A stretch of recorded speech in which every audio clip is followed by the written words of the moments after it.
इस कार्यक्रम के आयोजक हैं सकल दिगंबर जैन समाज पंचायत समिति रजिस्टर्ड ललितपुर एवं सर्वोदय शाही पंच कल्याणक महोत्सव समिति ललितपुर।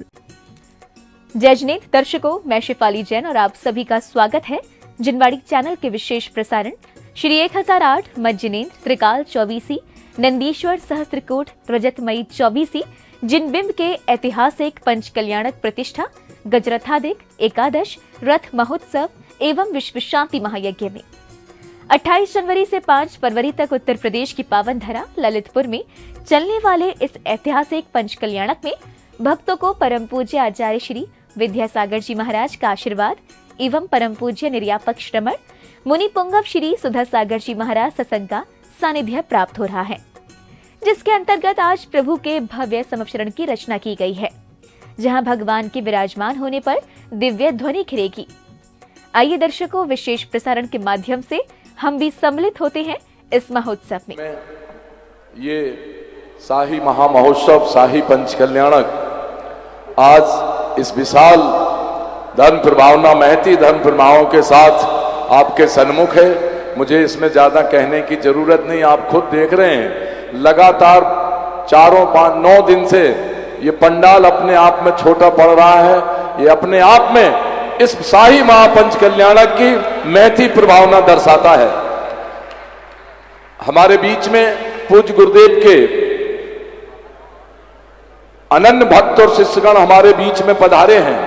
आज हमारे बीच में इस जिनागम जिन शासन की महती विद्वत परिषद पूर्व अखिल भारतीय जो विद्वत परिषद है उसके हमारे सम्माननीय प्राचार्य अरुण कुमार जी जैन सांगानेर, पूर्व अध्यक्ष विद्वत परिषद, प्रोफेसर अशोक कुमार जी जैन वाराणसी, अध्यक्ष अखिल भारतीय विद्वत परिषद, प्रोफेसर डॉक्टर सुरेंद्र जैन भारती, उपाध्यक्ष विद्वत परिषद, ब्रह्मचारी विनोद भैया छतरपुर, ब्रह्मचारी पारस भैया भोपाल और श्री विजय धुर्रा जी अशोकनगर। ये सब यहाँ पर इस अखिल भारतीय विद्वत परिषद के ऐसे गणमान्य लोग हैं जिससे हमारा जिन धर्म जिनागम आज पूरे देश में जिनागम को संरक्षित, अक्षुण्ण और सुरक्षित महसूस होता है। आए और पूज्य गुरुदेव के पावन श्री चरणों में श्रीफल अर्पित कर आशीर्वाद लें।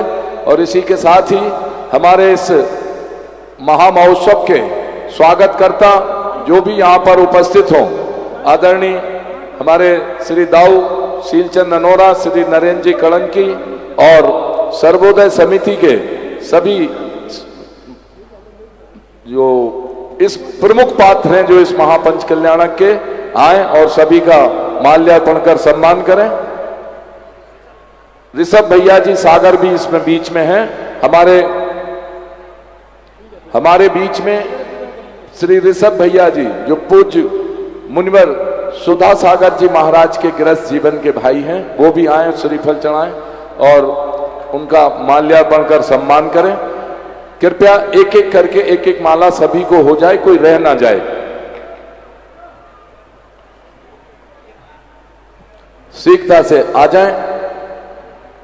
अभी जो बागवान जल्दी से लेके आए, दुपट्टा इधर रखे थे सतीश जी, यही रखे हैं, ले आए इधर, उधर से आए, इधर से नहीं निकल पाएंगे।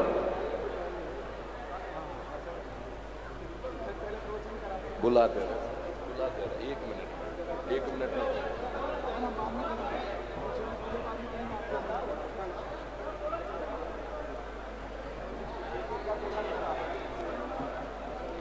अभी जो भैया जी ने एक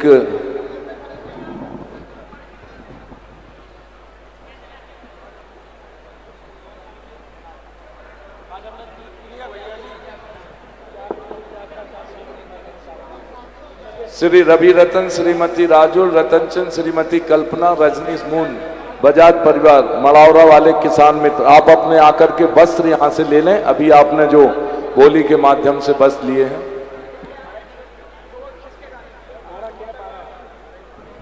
और दुपट्टा लेके आओ जल्दी से।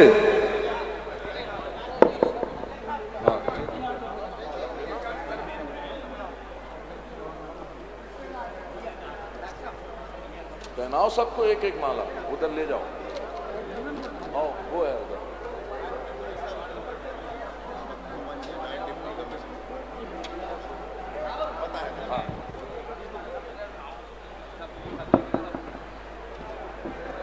इसी के साथ ही आमंत्रित करता हूं हमारे बीच में भारत के प्रसिद्ध पद्म श्री कीर्ति डॉक्टर कैलाश मड़वैया जी भोपाल से हमारे बीच में पधारे हैं। कृपया आएं और पूज्य मुनिवर के श्री चरणों में श्रीफल अर्पित करें और इनका भी तिलक माल्यार्पण और साल उड़ा करके सम्मान करें। शीघ्रता से मंच थोड़ी खाली करें, लोग आगे और आ जाएं।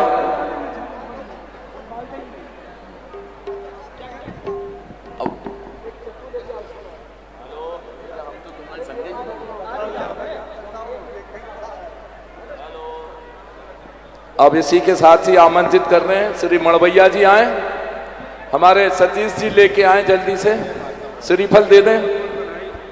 देखिए काम बहुत है आज और जल्दी से अब मंच भी थोड़े अलग होते जाएं और लोग भी आ जाएं जिससे सम्मान के लिए।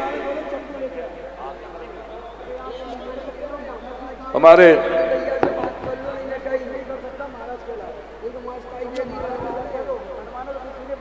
जी अब हम आपको बता दें, ये बड़े बाबा का जो विशाल मंदिर अभिनंदनोदय तीर्थ, इतना विशाल मंदिर जो पूरी समाज के सहयोग से बना है, उसमें भी ललितपुर समाज का तो विशेष योगदान है, लेकिन ललितपुर समाज के भी ऐसे विशेष कर्णधार हैं जिन्होंने इस बड़े मंदिर को बनाने में अपना अहम योगदान दिया है।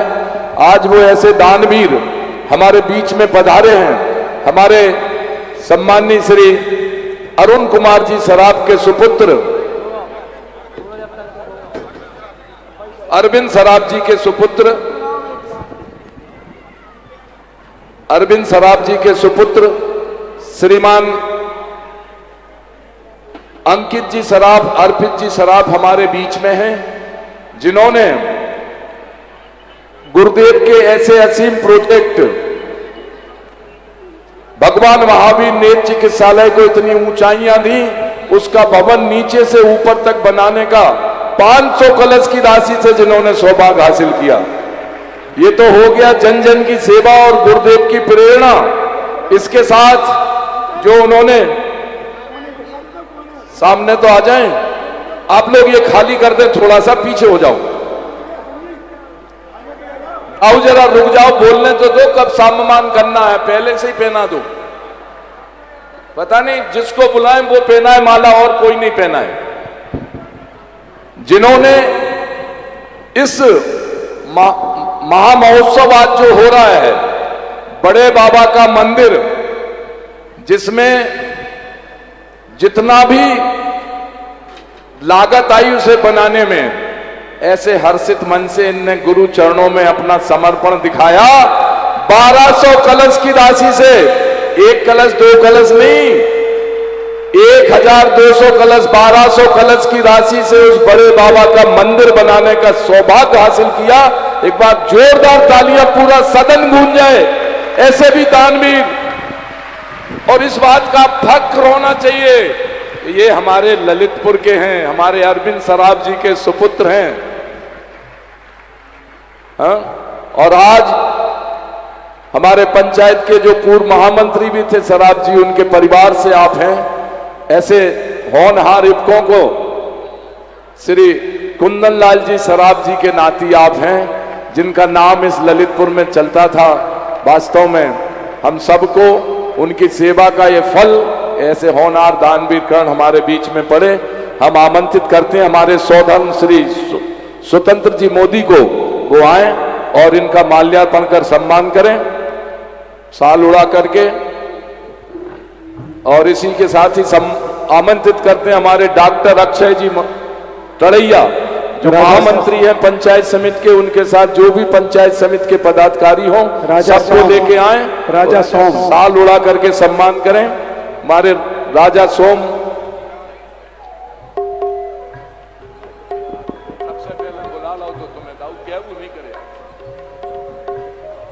निर्माण कमेटी को सबसे पहले बुला दिया, अखिलेश गदियाना। अच्छा आ जाओ, आप भी पहनाओ।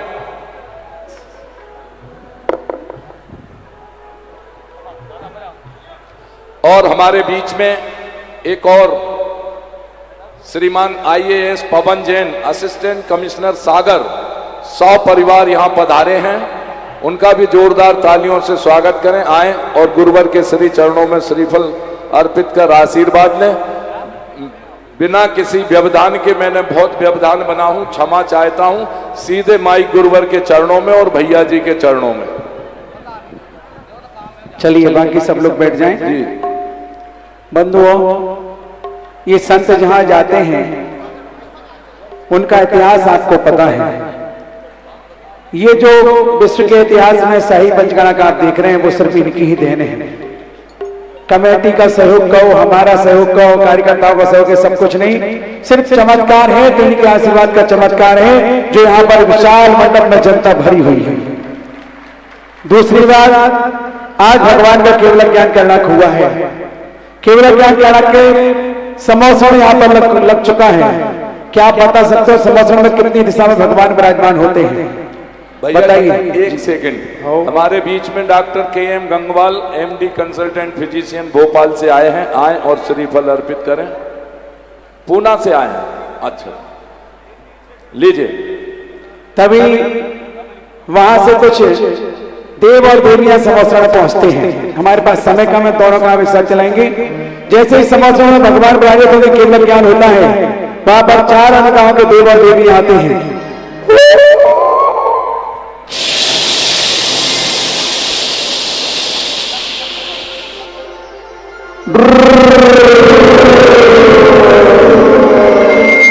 चलो चलो जल्दी जल्दी समझ शरण में चलो, हिया पा प्रभु की भक्ति कर लो। हिया पा शरण में चलो, हिया पा प्रभु की भक्ति कर लो। प्रभु की वाणी सुन लो रे, हिया पा शरण में चलो, हिया पा प्रभु की भक्ति कर लो। हिया पा प्रभु का दर्शन कर लो। प्रभु की वाणी सुन लो रे।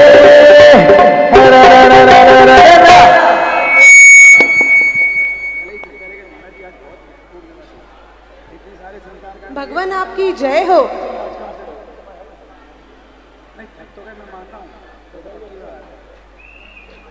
भगवान आपकी जय हो। कौन हो? कहां से आए हो? हम वैमानिक देव हैं, आपके दर्शन करना चाहते हैं। बहुत अच्छा, आइए आपका स्वागत है। पधारे, अपने समोसण के कोटे में बैठ करके पूजा करें। समय कम, जल्दी बताते जाए, अपना पर्चा देके पढ़ते जाए।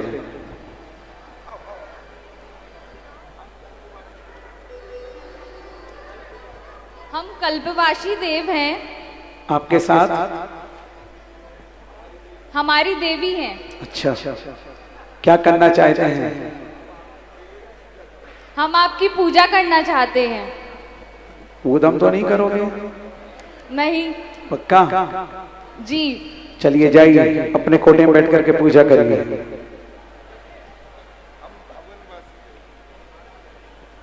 हम भगवानवासी देव हैं। भवनवासी देव हैं। भवनवासी देवों की ड्रेस कौन से कलर की होती है? यही है हमारी ड्रेस। यही है। फिर देवी की ड्रेस? देवी की ड्रेस है। यही है। हाँ। बदलने का शौक है।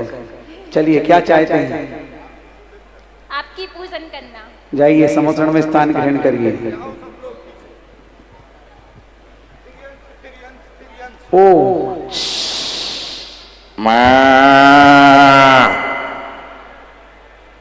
सिंहराज गाय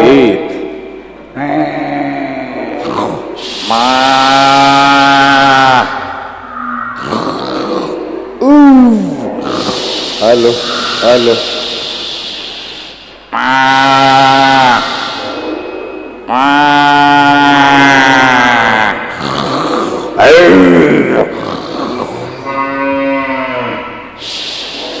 और जैसे ही भगवान को केवल ज्ञान होता है, त्रियंश भी आ जाते हैं, गाय आ जाते हैं, सिंहराज आ जाते हैं और प्रभु के चरणों में नतमस्तक होकर के में बैठ जाते हैं।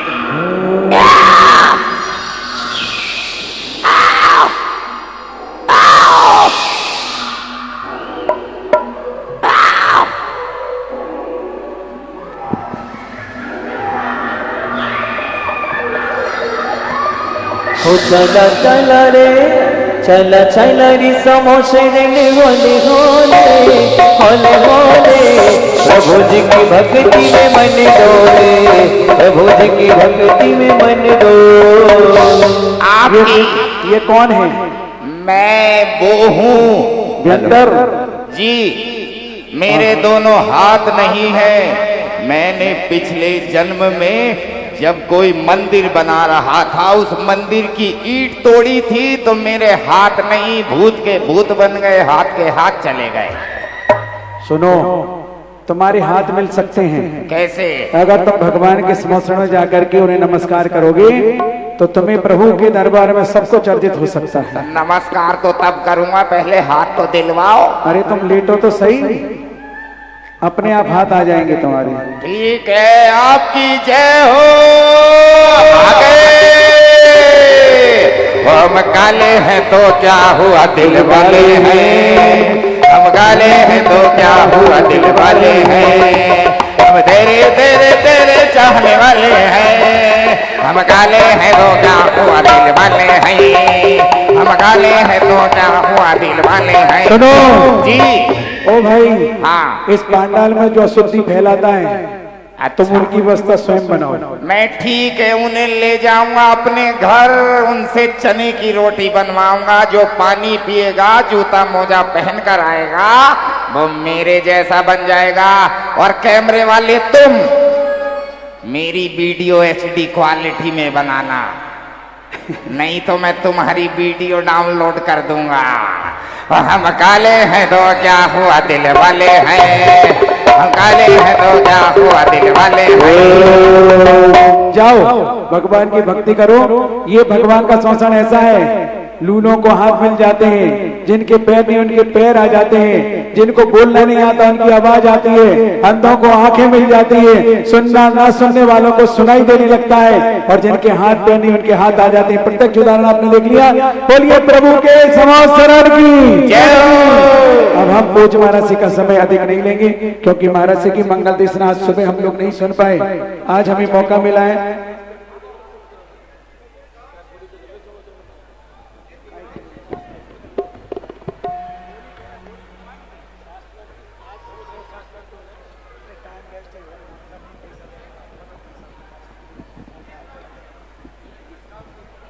हाँ, सबसे पहले महाराज की दिव्य देशना होगी, इसके पश्चात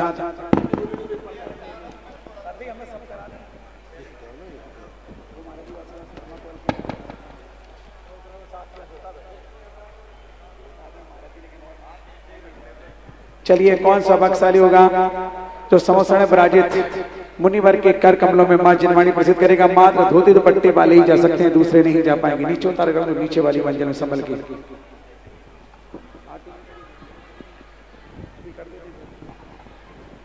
चलिएगा 46 दीपकों से आरती प्रभु की कौन करेगा? समोसण में देव सासुर की एक साथ 46 दीपक। पुजारी को तैयार रखना 46 दीपक का थाल। दूसरा, महाराज के कर कमलों में मां जिनवाणी कौन प्रदान करेगा? किसी में सौभाग्य मिलेगा। मात्र 2% जाएंगे, इस बात का ध्यान रखिएगा। परिवार का वहां कोई महत्व नहीं होगा।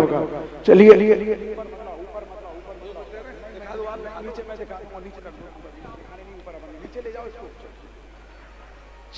चलिएगा 46 दीपकों से हरेंद्र भगवान के शासन की आरती, 40 मूल गुणों के धारी। और जितेंद्र पिच्ची कमंडल उठा के दे दो, जिन्होंने पिच्ची का और कमंडलू प्रदान किया था। ऐसे हमारे सृष्टि अभी महाराज जी के समक्ष आएंगे और पिच्ची कमंडलू को प्राप्त करेंगे। आइएगा, हम चलते हैं प्रभु के दरबार में। 46 दीपकों से आरती कौन करेगा? 46,640 46,640 एक साक्षात प्रभु के समोसरण की अभी इसी वक्त 40 दीपकों के साथ देव साधुओं की आरती करने का पावन अवसर।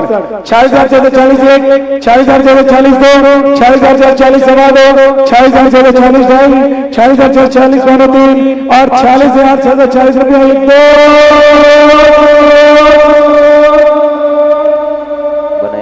कमंडल वालों का नाम क्या था? अंचल जी, शिखर चंद जी, सराब परिवार, आइए हीरा मोती परिवार, आएंगे और पूज महाराज जी के कर कमलों से वो महामनराज के हाथों के पीछे कमंडलू प्राप्त करेंगे। सामने आ जाए, इधर आ जाओ, जल्दी सामने खड़े हो जाओ। 46,046 प्रभु के सुवचन की आरती करने का सौभाग्य दो। 55,555 46 सिक्कों से प्रभु की आरती करने का अवसर। 55,555 55,555 55,555 सवा दो, 55,555 55,555 पौने 3। सब कुछ कमा लेना, कमा देना, लेकिन प्रभु के सुवचन की आरती करने से वंचित नहीं रह जाना। बनाइए अपने भावों को।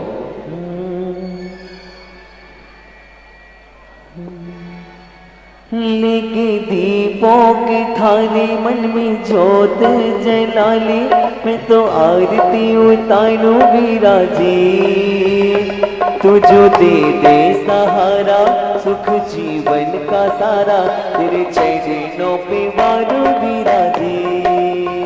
ओ विराजी विराजी, ओ विराजी विराजी।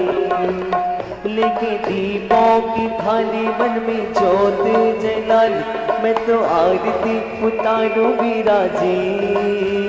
तू जो दे सहारा सुख जीवन का सारा, तेरे चरणों पे वालू विराजी।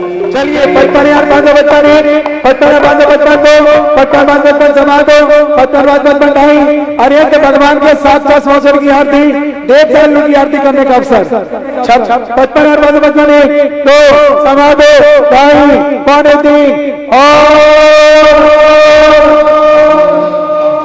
और दीपों की लड़ियों से आरती उतार लो, आत्म में दीप धरो। सास में नहीं आरती संभल के निकल जाओ जल्दी। 55,555 55,555 अरहंत भगवान का संवत्सर अधूरा था, जिससे हमने बोली नहीं लगाई। अब ये देव साधु पराजित हो गए, हम संवत्सर की सब आरती करेंगे।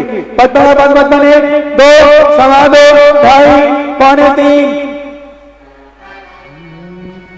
हो इस तरह से गुजरे गुरु जी मेरा जन्म। माइक चालू कर दो, दूसरा वाला गुजरे गुरु जी हो गया चालू, देखो मेरा जन्म। तेरे नाम हेलो हेलो, तेरे नाम पे खत्म, किस तरह से गुजरे। जिस प्रकार हमारे अरविंद जी के सुपुत्रजन पर सराफ परिवार द्वारा इस बड़े बाबा के मंदिर को हजारों वर्ष के लिए बनाने का सौभाग्य हासिल किया, पंचायत समिति की ओर से ये स्मृति चिन्ह भी हम उनको एक सौंप रहे हैं। 1 मिनट के समय में बड़े सम्मान से आमंत्रित करता हूं भाई अंकित सराफ, अर्पित सराफ, उनके मामा जी भी साथ हैं, वो भी आए।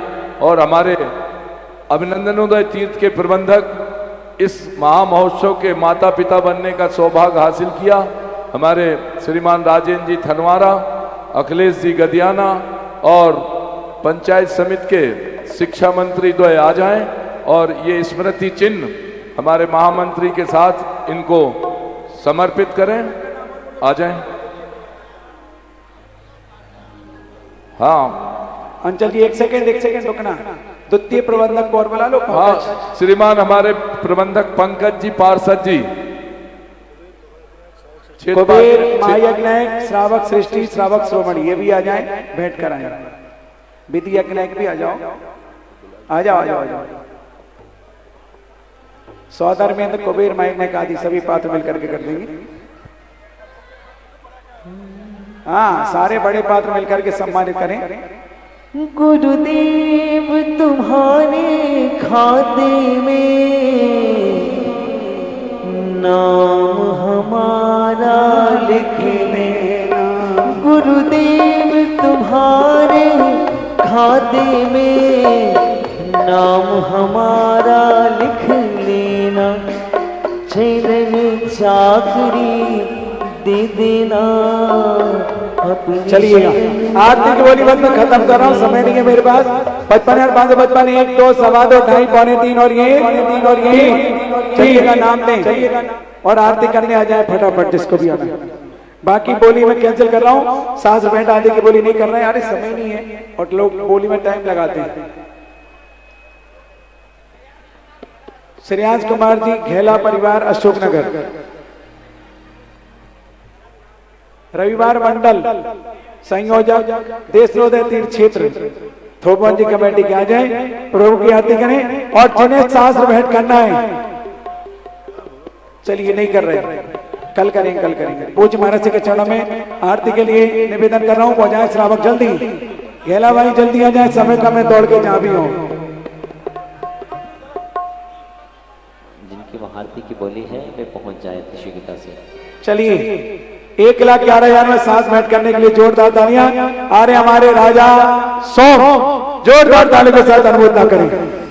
दोनों ही महाराज जी को सांस भेंट वही करेंगे, बार बार बोली लगाने का हम साहस नहीं करेंगे, समय बचाएंगे। शास्त्र जी ले लें और पूज्य महाराज जी के कर करो माजनवाणी प्रदान करें। डॉक्टर अक्षय जी टड़ैया, महामंत्री दिगंबर जैन पंचायत महोत्सव के राजा सोम, और जिन्हें संयम का उपक्रम, देखो दुनिया के बहुत सारे लोगों ने प्रचार किया, लेकिन महाराज श्री ज्येष्ठ निरापद श्रवण मुनि श्री सुधा सागर जी महाराज जो यहाँ पर आए थे, उनकी मयूरपंख की पिचका संयम का उपक्रम राजा सोम को लेकर के साथ मिला। जोरदार तालियों के साथ अनुमोदन करिए।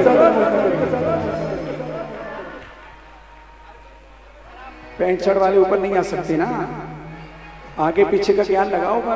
जग में पावन आ जाओ, जोड़ी से आ जाओ, आ जाओ। हमारे महामंत्री जी सरल हृदय और इधर से हर काम में अब आगे आ गए हैं जी। और जिस प्रकार संयम में ये आगे बढ़ रहे हैं, निश्चित रूप से गुरुदेव के पावन आशीर्वाद से बहुत ऊंचाइयों को छुएंगे।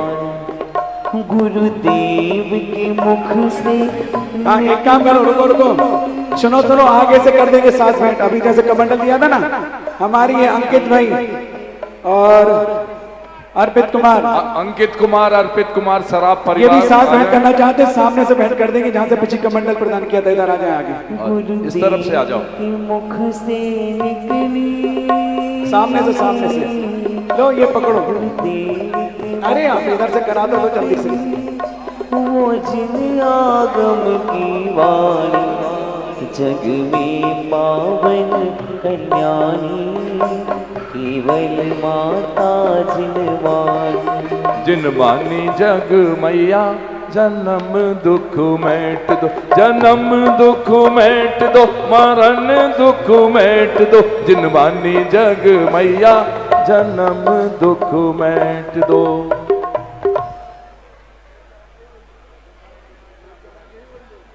और इन्होंने भी हमारी पुण्यार्थ परिवार ने 1/11 की राशि महोत्सव के लिए प्रदान किया। जोरदार तालियां। सास भेंट में, सास भेंट में 1/11 अंकित अर्पित भाई सराफ, अर्पित भाई सराफ की ओर से 1,11,111 रुपए की राशि सास भेंट चलते हैं बरापुर महाराज के चरणों में निवेदन करने के लिए। इसके बाद 1 सेकंड का और काम है भैया जी। हमारे बीच में जल्दी श्रीमान दिगंबर जैन पंचायत अशोकनगर के अध्यक्ष जी चौधरी साहब और उनकी कमेटी आई है, आ जाएं और श्रीफल अर्पित करें। आरती के थाल दे दो जल्दी। 46 इधर से कर दो। चतुर्मुखी भगवान की, इधर से आ जाओ। आदि तीर्थंकर श्री आदिनाथ भगवान की, निजापक श्रवण मुनि पुंगव से 108 सुधा सागर जी महाराज की, पूज्य मुनिवर से 108 पूज्य सागर जी महाराज की, श्री समो शरण की आरती उतारो मिल के, श्री समो शरण की आरती उतारो मिल के, हो निहारो मिल के, छवि निहारो मिल के, निहारो मिल के, छवि निहारो मिल के, श्री समो शरण की आरती उतारो मिल के। सभी लोग कौन हाथ उठाइए, ताल के साथ ताली बजाइए। उतारो मिल के।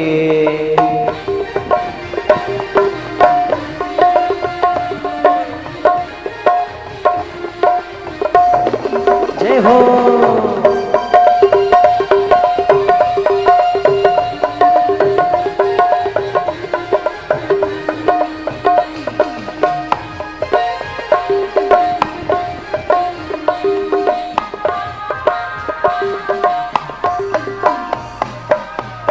चंद्रमुखी भगवान विराजे, अतिशय जिनका अद्भुत राजे, चतुर्मुखी भगवान विराजे, अतिशय जिनका अद्भुत राजे, ऐसे जिनवर की आरती उतारो मिल गए, श्री समो शरण की आरती उतारो मिल गए, श्री समो शरण की आरती उतारो मिल गए।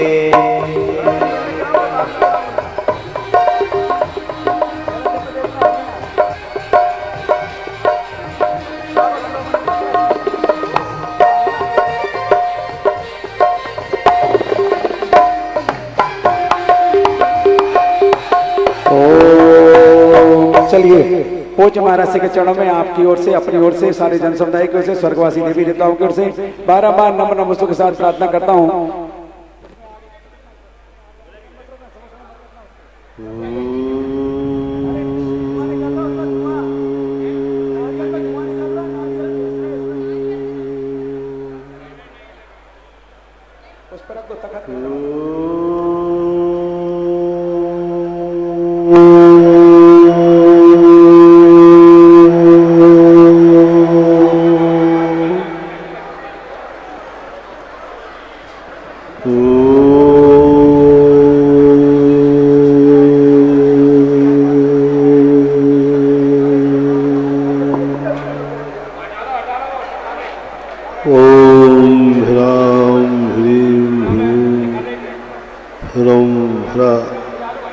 उषा नमः।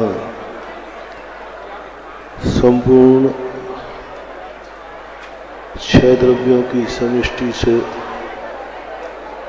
बना हुआ यह सारा संसार है, जिसमें प्रत्येक वस्तु अपनी एक स्वतंत्र सत्ता रखती है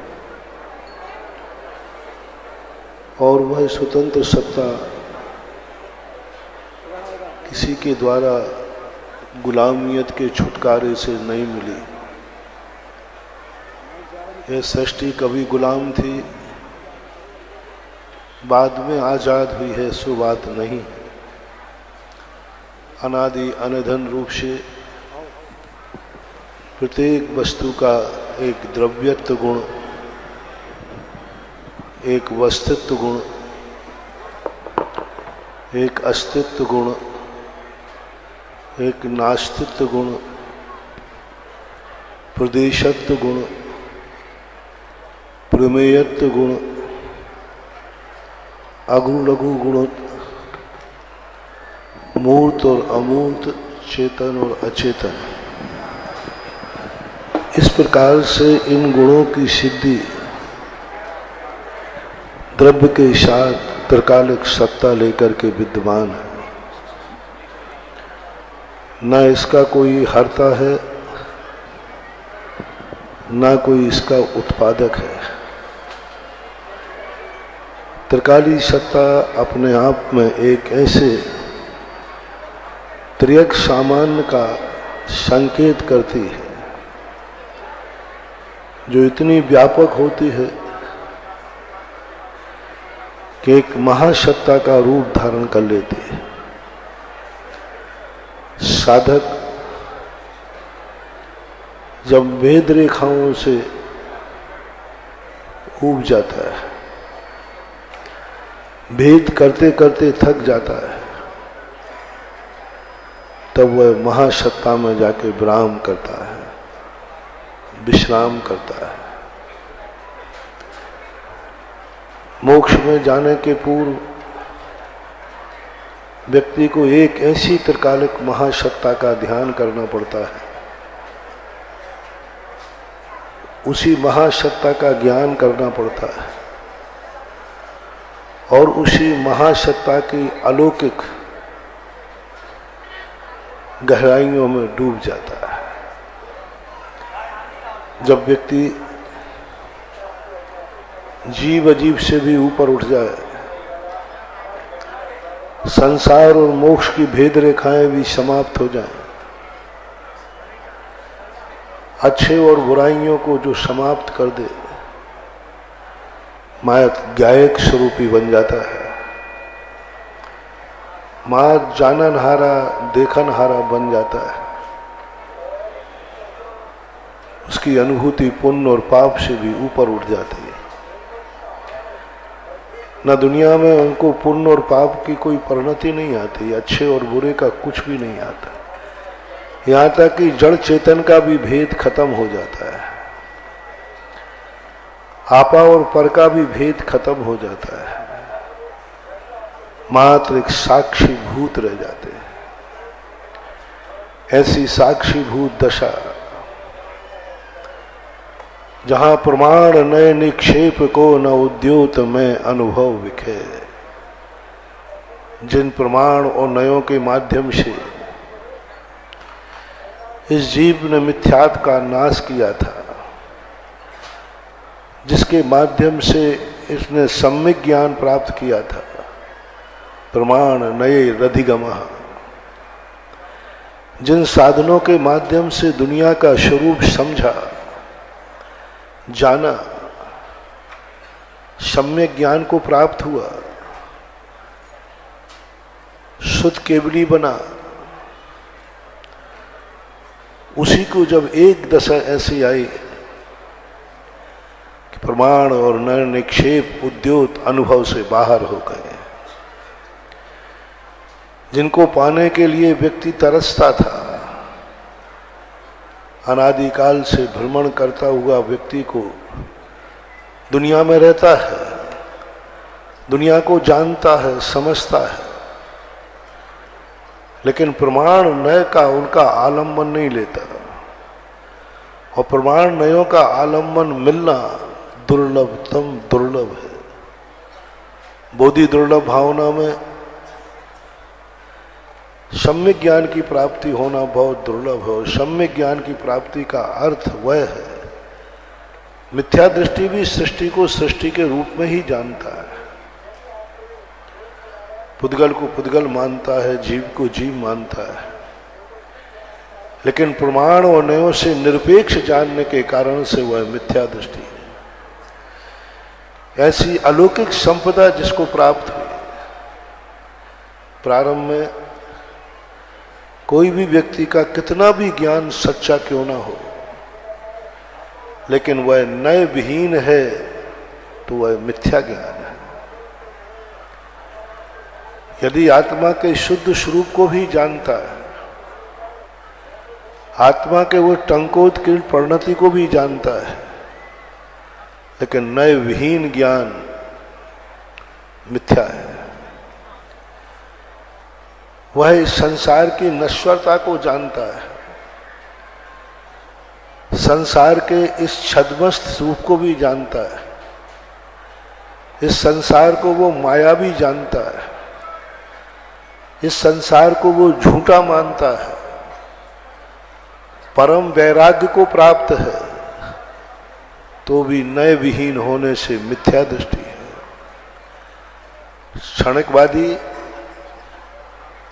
बहुत अति वैरागी होते, क्षणिकवादी निर्मोही होते, क्षणिकवादी ज्यादा राग नहीं करता दुनिया से, बहुत वीतरागी होते। संसार के संबंध में उनकी कोई रुचि नहीं होती, क्योंकि वो जानते हैं संसार क्षणिक है, मायावी है, नश्वर है। इतने परम वीतरागता को प्राप्त करने के बाद भी वो मिथ्या दृष्टि है, क्योंकि नय विहीन है। टंकोत्कीर्ण वाले भी हैं जो शाश्वत मानते हैं, कुछ नहीं मिटता, उस वस्तु की उस सत्ता को स्वीकार कर लेते हैं जो अमिट है, अविनाशी है, शाश्वत है, कभी मिटने वाली नहीं है। ऐसी परम सत्ता को स्वीकार करने के बाद भी नय विहीन होने से वे भी मिथ्यामती है। कई लोग भगवान की सत्ता को स्वीकार करते हैं, इतनी भक्ति करते हैं, इतनी भक्ति करते हैं कि उनकी भक्ति में अपने आप को भी मिटाने को तैयार होते हैं, लेकिन वह भक्ति भी मिथ्या दृष्टि है, मिथ्या है, क्योंकि नए विहीन है। जीव और अजीब का भेद जानते हैं। जीव अलग है, अजीब अलग है, दोनों कभी एक नहीं हो सकते। ऐसा भेद विज्ञान होते हुए मिथ्या दृष्टि है, क्योंकि उनका निर्णय नए विहीन है। 363 मत, दुनिया के अनेक विचार सत्य से परे नहीं होते, लेकिन वो सत्य नहीं होते। जैसे एक रोटी का टुकड़ा होता है, रोटी का ही टुकड़ा है, लेकिन वो रोटी नहीं है। रोटी का ही टुकड़ा है, उसको ग्रास कहते हैं। रोटी का ही है, लेकिन वो रोटी नहीं है। इसी प्रकार संसार का प्रत्येक व्यक्ति कहीं ना कहीं सत्य को पकड़ रहा है, सत्य से जुड़ा हुआ है, लेकिन वो सत्य नहीं है। सत्य से अवतरित हुआ है, सत्य से जुड़ा है, लेकिन नए विहीन होने से वह सत्य नहीं है। जैसे हमारे शरीर में अंग हैं, शरीर से जुड़ी हुई है आंख, लेकिन आंख शरीर नहीं है। कान शरीर से जुड़े हुए हैं, लेकिन कान शरीर नहीं है। इंद्रियां शरीर से जुड़ी हैं, लेकिन इंद्रियां नहीं है, शरीर नहीं है। हाथ पैर शरीर से जुड़े हुए हैं, लेकिन शरीर नहीं है। इनके बिना भी शरीर नहीं है, लेकिन यह भी शरीर नहीं है। समझना जैन दर्शन के रहस्य को, जो भगवान ने अपने केवल ज्ञान से जान करके जगत को दिया। ये शरीर नहीं है, लेकिन इनके बिना भी शरीर नहीं है। यदि एक एक अंग को अलग कर दिया जाए तो शरीर अस्तित्व विहीन हो जाए, और एक एक अंग को शरीर स्वीकार कर लिया जाए तो शरीर विलय को प्राप्त हो जाए। यदि आंख को ही शरीर मान लिया जाए तो शरीर की सत्ता बहुत छोटी हो जाएगी, सिमट जाएगी। और इन अंगों के बिना शरीर की सत्ता स्वीकार कर ली जाए तो शरीर कोई किसी चीज का नाम नहीं ठहरेगा। यह रहस्य जब सर्वज्ञ भगवान ने समझाया कि नहीं, इनको नए सापेक्ष कर दो, हर टुकड़े को नए सापेक्ष कर दो, और हर टुकड़े को मिलाना है तो प्रमाण सापेक्ष कर दो। भेदा भेद विपर्यास, कारण कार्य विपर्यास, स्वरूप विपर्यास, ये 5 विपर्यासों का समाधान सर्वज्ञ भगवान ने किया अपनी वाणी में। सबसे पहला किया भेदा भेद विपर्यास का निरसन। भेद और अभेद को मानने वाले दुनिया में बहुत लोग हैं, लेकिन वे सब विपर्यास थे, क्योंकि नए विहीन थे। कारण कार्य विपर्यास सब मानते हैं, कार्य को भी मानते, कारण को भी मानते, लेकिन कारण और कार्य में जो विपर्यास था उसका निरसन किया प्रभु ने। और एक स्वरूप विपर्यास, वस्तु के जो स्वरूप जिस रूप में है, और स्वरूप को न समझ करके, उसकी अर्थ क्रिया को न समझ करके व्यक्ति अनर्थ की तरफ चला जाता है। 2 दिन पहले ही प्रवचन में आया था, सारी दुनिया को समझने का अर्थ सब कुछ सबके पास है, मूलभूत परिणति है, अर्थ क्रिया में भूल है। सबके पास सब कुछ है, कोई किसी के पास कम नहीं है, लेकिन अर्थ क्रिया में भूल। एक अज्ञानी व्यक्ति धन है उसके पास, लेकिन वो अर्थ क्रिया को न समझने से धन का दुरुपयोग करता है। वह यह नहीं समझ पा रहा है कि अर्थ दुनिया में क्यों आया, मुद्रा का प्रकाशन सरकार ने क्यों किया, ये मुद्रा दुनिया में क्यों है। विनिमय के लिए, सुविधा के लिए, सुख के लिए,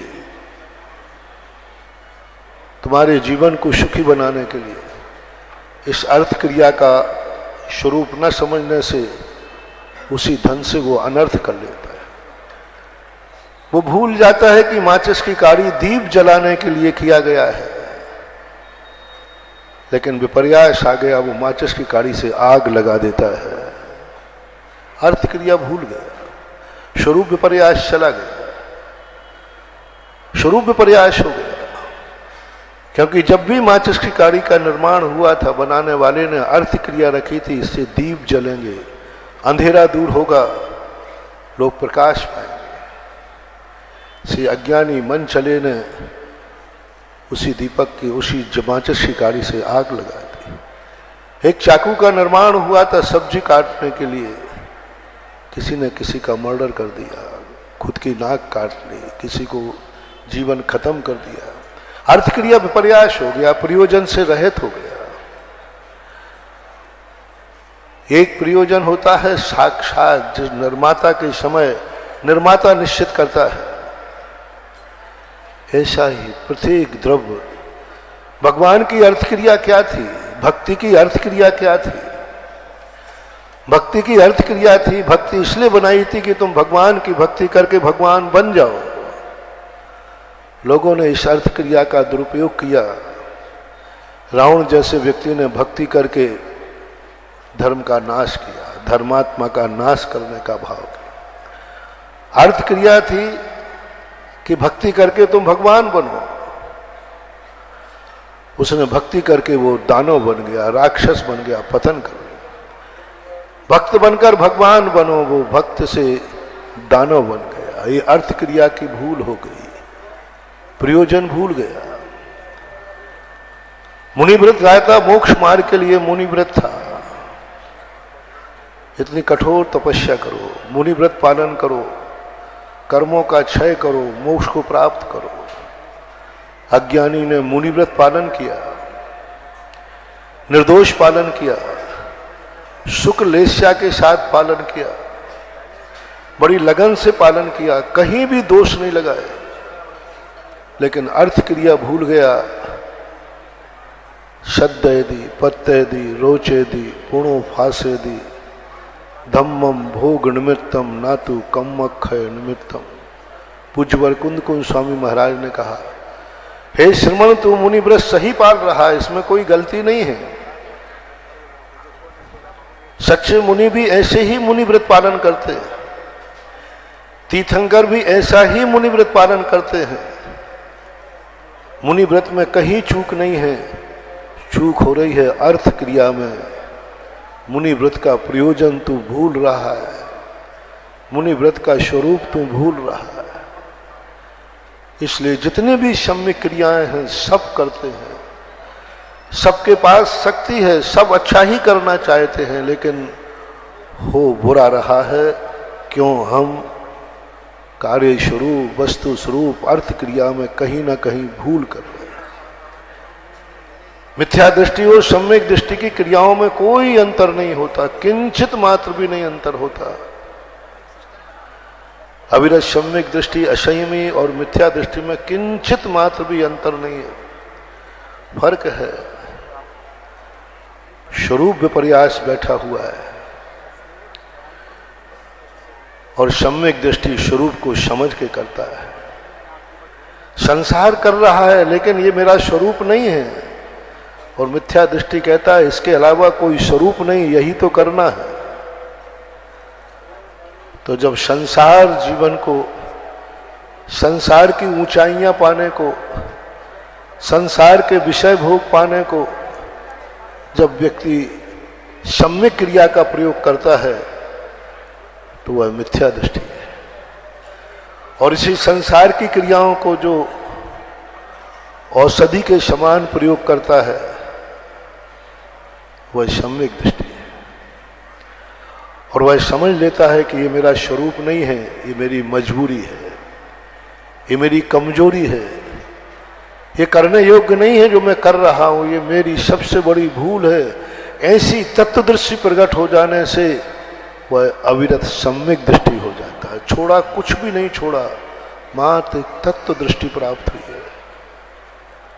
उस तत्व दृष्टि को अपनी श्रद्धा का विषय बना लेता है और अपनी सारी क्रियाओं को नए सापेक्ष करके वह सब कुछ कर लेता है जो मिथ्या दृष्टि करता है। वही सब कुछ करता हुआ भी सम्यक दृष्टि बना रहता है, क्योंकि वह नयों की एक ऐसी परिधि है जिसके माध्यम से वह किसी में एकमेक नहीं होता, एकमेक नहीं होता और सबसे मिलके चलता है, सबसे मिलके रहता है, सब में मिलके रहता है। लेकिन वह नए सापेक्ष करके ऐसा भेद विज्ञान प्राप्त कर लेता है कि अनंत संसार को सुखा करके चुल्लू भर रख देता है। और जब वही जीव जब एक अभेद दृष्टि प्राप्त करता है तो प्रमाण की शरण में चला जाता है। कभी जब उसको ऐसा लगता है, सपोज कीजिए भेद विज्ञान और अभेद दोनों सब स्वीकार करते हैं। एक कपड़ा है, दुकानदार के यहां 1000 रुपये मीटर का कपड़ा था। एक चूहे ने काट दिया मात्र आधा इंच एक चूहे ने काट।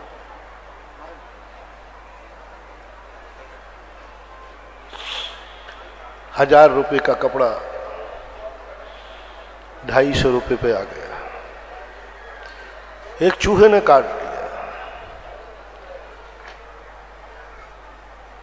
चूहे को एहसास हुआ कि मेरे काटने से 1000 रुपये का वस्तु 250 रुपया हो गया। चूहे ने कहा कि ये मेरी बहुत बड़ी गलती है, मैंने मालिक को नुकसान पहुंचाया। मालिक ने भी कह दिया 250 रुपये में ले जाओ, लेकिन किसी ने उसे 250 रुपये में भी नहीं लिया। 1000 रुपये चूहे ने काटा तो 250 रुपये में भी किसी ने नहीं लिया। एक छोटा सा कट लगा था और सभी लोगों ने वही कपड़ा बिना कटा हुआ 1000 रुपये मीटर में ले लिया। चूहे ने पीछा किया। करते हुए वो एक उदाहरण मानना समझाने के लिए, उसका पीछा करते करते वह व्यक्ति एक टेलर के पास गया। टेलर ने उस कपड़े के कम से कम 20-25 टुकड़े कर डाले और कटाई का पैसा और लिया।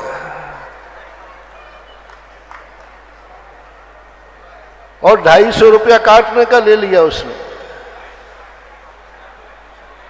चूहा कहता है कि खरीदने वाला पागल है, मैंने छोटा सा काटा 250 में मिल रहा था और मैंने काटने का भी कोई पैसा नहीं लिया, और इसने तो इसके इतने टुकड़े कर डाले फिर भी कटाई का भी पैसा दिया। समझो भाई, इसमें कौन मूर्ख है कौन ज्ञानी है। एक कपड़े को टेलर काटता है, कटाई के भी पैसे लेता है। एक चूहा फोकट में काटता है तो वस्तु का मूल्य कम हो जाता है। फोकट में काटने वाला चूहा है, उसका मूल्य कम हो जाता है, और टेलर काटता है तो मूल्य वस्तु का बढ़ जाता है। बस यही है जैन दर्शन का रहस्य। अज्ञानी व्यक्ति इसमें भेद करता है, द्वेष से, राग से, कसाय से। ये चूहे के समान भेद करता है, चूहे के समान है। भेद तो सभी करते हैं, रागी, द्वेषी, कसाई, मिथ्यादृष्टि, सब संसार में भेद करते हैं, लेकिन ये चूहे को समान भेद करते हैं। जिंदगी का मूल्य कम हो जाता है। आप लोग भी एक दूसरे से निर्मोही होते हैं, आप लोग भी एक दूसरे को छोड़ते हैं, लेकिन चूहे के समान तुम भी छोड़ते हो। कितने लोग हैं जिन्होंने माँ बाप को छोड़ दिया, कितने लोग हैं जो भाई बंधु को छोड़ दिया, कितने लोग हैं जो मर करके सब छोड़ जाएंगे, लेकिन तुम माँ बाप को भी छोड़ते हो, लेकिन कसाई के कारण छोड़ते हो, राग द्वेष के कारण छोड़ते हो, अलग हो जाते हो। ये चूहे के समान छोड़ना है, भेद करना है। आप भी संसार की हर वस्तु छोड़ करके मरण को प्राप्त हो जाओगे, चले जाओगे, चूहे के समान छोड़ के जाओगे, चूहे के समान भेद करके जाओगे। वही तत्वज्ञानी सम्यक दृष्टि मुनि छोड़ता है, एक एक चीज को छोड़ता है, सबसे निर्मोही होता है, बिल्कुल भी मतलब नहीं रखता।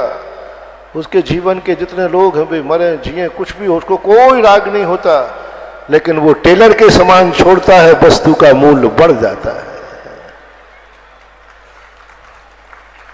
संसार तुम छोड़ोगे, चूहे बनकर छोड़ोगे, तुम्हारा मूल्य गिरेगा, तुम्हारी शव यात्रा निकलेगी। तुम छोड़ रहे हो, सब कुछ छोड़ोगे, एक तिल तुष्मात भी साथ नहीं जाएगा, सब कुछ छोड़ोगे। लेकिन वो छोड़ना चूहे के समान तुम्हारा भेद करना है,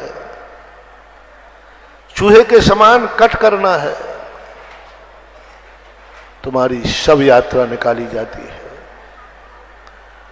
और यही श्रमण महाश्रमण सारे जगत को छोड़ते हैं, लेकिन टेलर के समान कट करते हैं, इसलिए इनकी शव यात्रा निकलती है। मूल्य घटता नहीं है, मूल्य बढ़ जाता है। टेलर के समान सृष्टि को काटोगे, टेलर के समान सृष्टि को तोड़ोगे, टेलर के समान तुम अपने आप से हर व्यक्ति को अलग अलग करने का प्रयास करोगे, तुम्हारा मूल्य बढ़ेगा, तुम्हारा मूल्य बहुत बढ़ेगा। जब जब इस सृष्टि से लोगों ने उपेक्षा की, भेद विज्ञान के साथ छोड़ा, भेद विज्ञान जब आत्मा में प्रकट होता है, वो टेलर के समान हर वस्तु को जुदा जुदा कर देता है, एकदम अलग अलग कर देता है, वस्तु मूल्यवान हो जाती है। उसके बाद जो महत्वपूर्ण विषय है आज समझने का, चूहे ने तो यह इतना मात्र देखा कि मैंने भी कट किया, इसने भी इतना कट किया, लेकिन ये कैसे भेद, ये कैसा पक्षपात है। बात की रेखा वो नहीं समझ पाते। बहुत बार जैनी, अब जैनियों की बात करता हूं, बहुत बार जैनी नयों में अटक जाते, व्यवहार और निश्चय नय में अटक जाते, व्यवहार और निश्चय नय की बातों में जिंदगी खपा देते हैं। एक पूजा पाठ कर करके मर जाता है और एक पूजा पाठ के बिना मर जाता है। एक भगवान की जय जयकार बोल के मर जाता है, एक स्वयं को भगवान मानते मानते मर जाता है। एक स्वयं को भगवान मान करके मर जाता है, मैं खुद ही भगवान, और एक भगवान की जय जयकार बोल के मर जाता है। दोनों जिंदगी के एक एक नए के उस पक्ष में जाकर के अपने आप को विलय प्राप्त करते हैं। आगे की रेखा वह चूहा नहीं समझ पाया कि मैंने जो काटा है, चूहा काट के जानता है, सिल के नहीं जानता, सिलना नहीं जानता। तोड़ सकता है, तुम तोड़ सकते हो, मिल नहीं सकते। आज तक कोई गृहस्थ बताओ कहीं जो अपने परिवार से अलग हुआ हो, बाद में मिला हो? नहीं मिला। टूटा है तो टूटता ही गया, भवांतरों तक भी टूट जाता है। लेकिन एक ज्ञानी व्यक्ति टेलर के समान और चूहे का अंतर देखना, कट में मान लीजिए बराबर भी मान लें, लेकिन टेलर ने जब उन सब कटों को एक साथ जोड़ा एक साथ जोड़कर प्रमाण का आलंबन लिया, तब वो सूट बन करके अनमोल हो गया। हजारों क्या लाखों में भी चला जाए तो कोई बड़ी बात नहीं, मूल्य बढ़ गया। चूहा मात जोड़ के जानता है, तोड़ के जानता है, जोड़ना नहीं जानता। जैन दर्शन का यही प्रमाण सबसे रहस्यमयी है। इसलिए पूज्यवर उमा स्वामी महाराज ने नयों को ही मुख्यता नहीं दी, प्रमाण को ही मुख्यता देनी। प्रमाण नये रधिगमः, दोनों से जानो, एक से नहीं। तुम काटना जानते हो तो जोड़ना भी सीखो। जो काटना जानते हैं लेकिन जोड़ना नहीं जानते, उनकी बड़ी बुरी दशा होती है, अवमूलन होता जाता है। जैनाचार्य कहते हैं भगवान प्रभु ने संसार को भी बनाया। आज बड़ा विचित्र दृश्य है। आदिनाथ भगवान का जीवन एक ऐसा बड़ा विचित्र है, बहुत गहराइयों से समझ में आता है। आज तक कोई भी तीर्थंकर ऐसा नहीं हुआ जिसने ऐसा कुछ किया हो जो ऋषभदेव ने किया। प्रत्येक तीर्थंकर अपने एक प्रोटोकॉल में आता है, जिसका प्रोटोकॉल होता है जन्म लो, दीक्षा लो और अहिंसा का उपदेश दो और मोक्ष चले जाओ। संसार का प्रवर्तन कोई तीर्थंकर नहीं किया। जितने तीर्थंकरों को हमने देखा, सुना, समझा शास्त्रों में, कोई तीर्थंकर ने संसार में रहे, संसार किया, लेकिन संसार का उपदेश नहीं दिया। अहिंसा का पुजारी, पिछी का उपदेश देने के लिए जिनको नियुक्त किया गया था, गजब, वो तलवार चलाना सिखा रहे। करुणा का परम शस्त्र की शिक्षा लेके आए थे, ड्यूटी पर थे कि जाओ दुनिया को पिछी का उपदेश दो, करुणा का उपदेश दो। इतनी करुणा कि कहीं पिछी का डंठल भी न चुभ जाए, इसलिए मयूर पिछी का उपदेश दो। वह व्यक्ति तलवार को पैनी करना सिखा रहे, तलवार को पैनी करना सिखा रहे हैं, तलवार बनाना सिखा रहे हैं, तलवार चलाना सिखा रहे हैं। क्या प्रभु को मालूम नहीं था तलवार जब भी चलेगी कोई कटेगा, कोई मरेगा। कोई साधारण आदमी हो तो उसकी भूल कह दूं, साधारण आदमी हो तो उसकी अराजकता कह दूं, साधारण आदमी हो तो उनकी उन्मत्तता कह दूं। तीन ज्ञान के धारी, छायक, सम्यक दृष्टि, तत्ववेत्ता, तलवार चलाना सिखा रहे, हिंसा का परम शस्त्र, संसार के संबंध बनाना सिखा रहे हैं। आरंभ परिग्रह के त्याग का उपदेश देने के लिए जिनकी ड्यूटी थी, वे आरंभ और परिग्रह को कमाना सिखा रहे, खेती करना सिखा रहे। सावध, महासावध, एक खेती में कितनी हिंसा होती है, एक खेती में कितनी हिंसा होती है, आप खेती करने वाले देखिए। चौरिंद्री, पंचेंद्री, मेंढक, कैंचुए, कितने जीव मरते हैं जब खेत में हल चलता है। जिस धर्म में कहा था कि एक पत्ते में अनंत जीव हैं, हरि को भी प्राशोक करके खाने की बात कही, हरि में भी अनंत जीव हैं, वहां ऐसा उपदेश दे रहे ऋषभदेव कि एक कच्छ हरा हुआ खेत, एक दिन भर में सारी हरी काट दी उन हलों से। वो हल सिखाए ऋषभदेव ने, हल करना सिखाया। क्या हिंसा का तांडव नृत्य मचा दिया, आरंभ और परिग्रह व्यापार करना सिखा दिया। कमाओ, शिल्प विद्या सिखा दी। ये सब क्यों? प्रोटोकॉल से बाहर था। तीर्थंकर के प्रोटोकॉल में नहीं आता, तीर्थंकर के प्रोटोकॉल में नहीं आता, तीर्थंकर की आचार संहिता में नहीं आता। तीर्थंकर का ये कार्य नहीं, तीर्थंकर प्रकृति का ये स्वरूप ही नहीं है।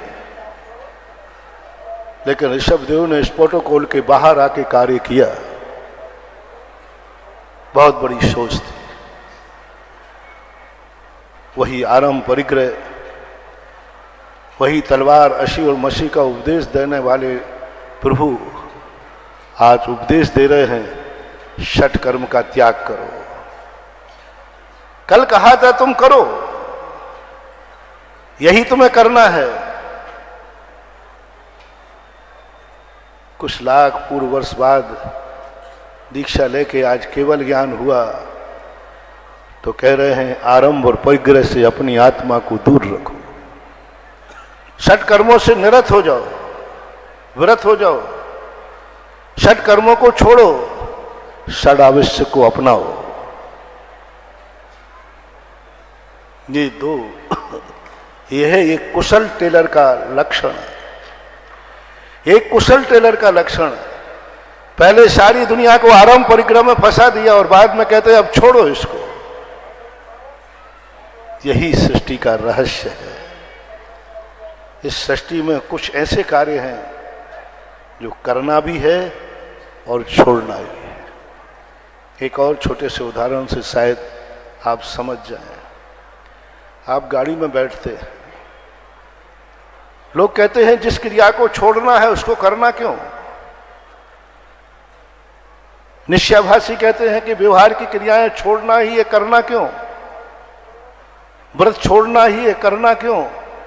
मुनि पे छूटेगा ही, छोड़ना क्यों? ग्रहण क्यों करना? बहुत सारी क्रियाएं, बहुत सारी क्रिया, और जो दुखदाई है उनको करना क्यों? व्यवहार सदा दुखदाई था, है और रहेगा। जब महाराज दुखदाई ही है तो फिर करना क्यों? करना है, करना है, दुखदाई है तो करना है। हे तत्व हे हो सकता है लेकिन त्याज्य हो ये कोई नियम नहीं है। हे अलग चीज है और त्याज्य अलग चीज है। बहुत सारी चीजें प्रारंभ में हे हैं लेकिन त्याज्य नहीं है। दुख का कारण है लेकिन त्याज्य नहीं है। दुख का कारण है, स्पष्ट रूप से दुख का कारण है, लेकिन दुख का कारण होते हुए भी त्याज्य नहीं है। हर दुख की क्रिया त्याज्य हो ऐसा कोई नियम नहीं है। ना तो संसार चलेगा ना मोक्ष मार्ग चलेगा। रोटी बनाना किसी को सुख का कारण नहीं है। रोटी बनाना सबको दुख का कारण है, लेकिन रोटी बनाना त्याज्य नहीं है। दुख है, कष्ट है, रिक्स है, लेकिन त्याज्य नहीं है। व्यवहार में दुख है, त्याज्य नहीं है। एक दिन हे है लेकिन त्याज्य नहीं है। भोजन बनाना एक दिन बंद करना पड़ेगा तभी खाने का आनंद आएगा, लेकिन त्याज्य नहीं है। त्याज्य नहीं हो सकता, उसे करना पड़ेगा। दुखदाई है तो भी करना, और रिक्स है। मैं तो कहता हूं आज तक व्यक्ति कभी निश्चय में नहीं भटका है, सदा भटका है तो व्यवहार में भटका है। सच्चा व्यवहार किया ही नहीं। व्यवहार में रिक्स है। रोटी बनाने में रिक्स है। हाथ भी जल सकता है, रोटी भी जल सकती है, और आग लग जाए तो जीवन भी खत्म हो सकता है। अनादिकाल से व्यक्ति व्यवहार की उस कगारों में जाकर के डूब गया, रिक्स है। लेकिन फिर भी आज तक किसी ने बनाना नहीं छोड़ा। तो पहले तो ये निर्णय कर लें कि दुखदाई है इसलिए त्याज्य है। नहीं, एक गाड़ी में तुम बैठते हो, कितनी मुश्किल से बैठते हो। खिड़की में से बैग फेंकते हो। महीनों पहले रिजर्वेशन कराते हो।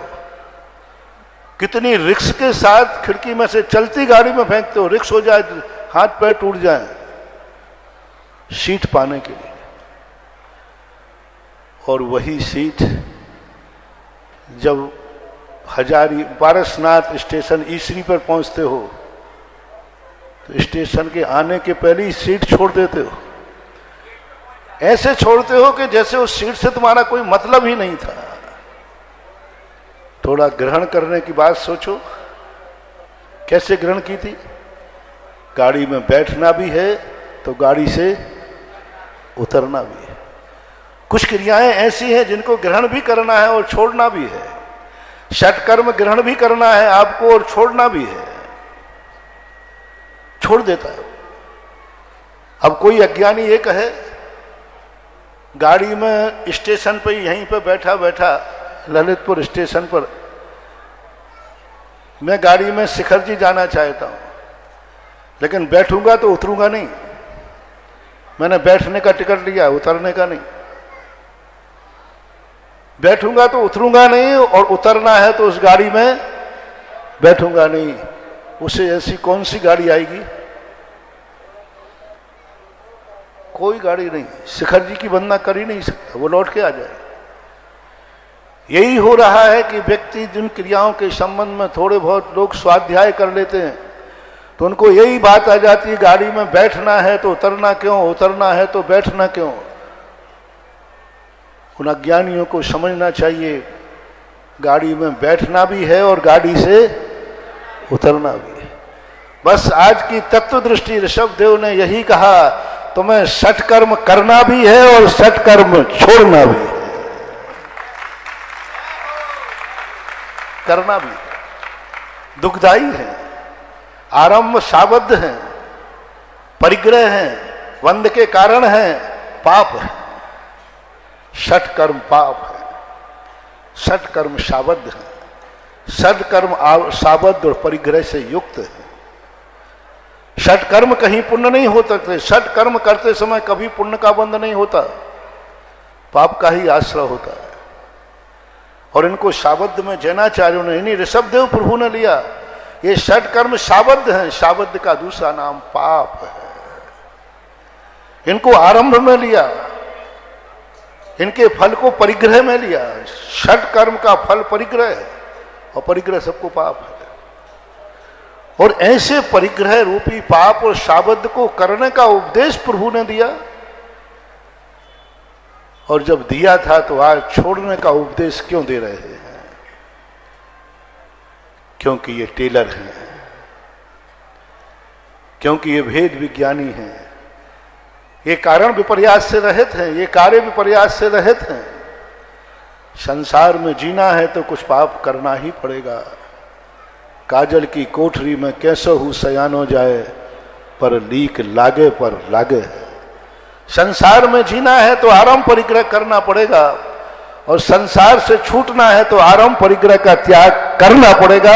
ये नियामक ध्रुव सत्य है। छोटा सा भी आरंभ परिग्रह है, एक तिलसुत मात्र भी परिग्रह है, तो तुम मोक्ष मार्गी नहीं हो सकते, मोक्ष को प्राप्त नहीं हो सकते। आज उस अभेद दशा की तरफ प्रभु ने मुख किया, और अभेद सत्ता की तरफ प्रभु ने मुख किया। सारी की सारी भेद रेखाएं छोड़कर उस प्रमाण में प्रवेश किया। जब एक अंतर मुहूर्त को अंत दशा में केवल ज्ञान के पूर्व, बहुत गजब की बात, प्रभु का संस्कार कर रहा था। 4 ज्ञानों का निग्रह करना, सम्यक ज्ञान का, मति ज्ञान, शुद्ध ज्ञान, जिनको पाने के लिए व्यक्ति जीवन भर मेहनत करता है, शुद्ध केवली बनता है, स्वाध्याय करता है, अभीक्षण ज्ञानोपयोगी होता है, निरंतर स्वाध्याय करता है, मुझे ज्ञान चाहिए, मुझे ज्ञान चाहिए। और आज प्रभु ने जब दीक्षा लेने के बाद संकल्प किया और उस दशा में पहुंचे, बोले मुझे इस 4 ज्ञानों का निग्रह, 4 ज्ञानों का निग्रह करने का संकल्प, निग्रह किया। मति ज्ञान, शुद्ध ज्ञान का निग्रह तो सवाल ही नहीं उठता, उसका निग्रह क्यों करना, लेकिन निग्रह किया। 48 संस्कारों में एक चतुर ज्ञान निग्रह, अवध ज्ञान का निग्रह, सम्यक अवध ज्ञान, मना विग्रह ज्ञान का निग्रह। इन 4 ज्ञानों का निग्रह करता हूं मैं। कैसी मेहनत से पाए हैं ये ज्ञान, कैसी मेहनत से पाया है ये शुद्ध ज्ञान, कैसे ज्ञान से पाया है ये तत्व दृष्टि, 6 द्रव्य 7 तत्व 9 पदार्थों का ज्ञान। और आज उसे निग्रह करने का संकल्प कर बैठे प्रभु, मैं शुद्ध ज्ञान का निग्रह करता हूं, अवध ज्ञान मना पर ज्ञान का निग्रह करता हूं, 336 प्रकार का जो मति ज्ञान है उसका निग्रह करता हूं। पाकर छोड़ना, और जब तक इन 4 ज्ञानों का निग्रह नहीं होगा तब तक सर्वज्ञ स्वरूपी केवल ज्ञान भी प्रकट नहीं होगा। और उस ज्ञान का भी निग्रह करके भगवान वहां पहुंच गए जहां प्रमाण का भी अनुभव नहीं। प्रमाण नए उद्योत अनुभव में ना बिखें।